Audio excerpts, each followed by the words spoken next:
So ఏ book అనేది influence చేసిందని చెప్పి I mean if you have few books 1 or 2 books I can name.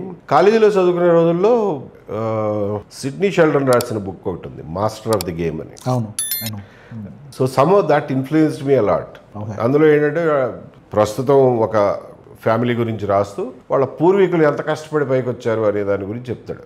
వాడు ఏదో ఎడారుల్లో పడి చచ్చిపోబోతూ బతికి బయటపడి he creates lot of wealth, he becomes very rich.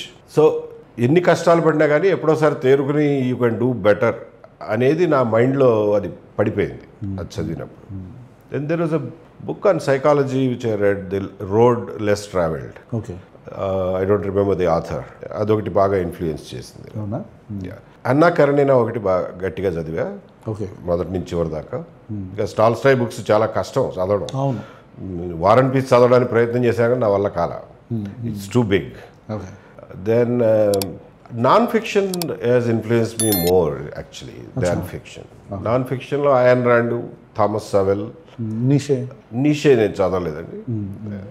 I only read Ayn Rand, Thomas Sowell, ఇంకా other books. And Ludwig von Mises అని is again a great writer, Rothbard. So వాళ్ళు చదివినప్పుడు బాగా ఇన్స్పైరింగ్, అసలు ప్రపంచం అంటే ఏంటో తెలిసింది.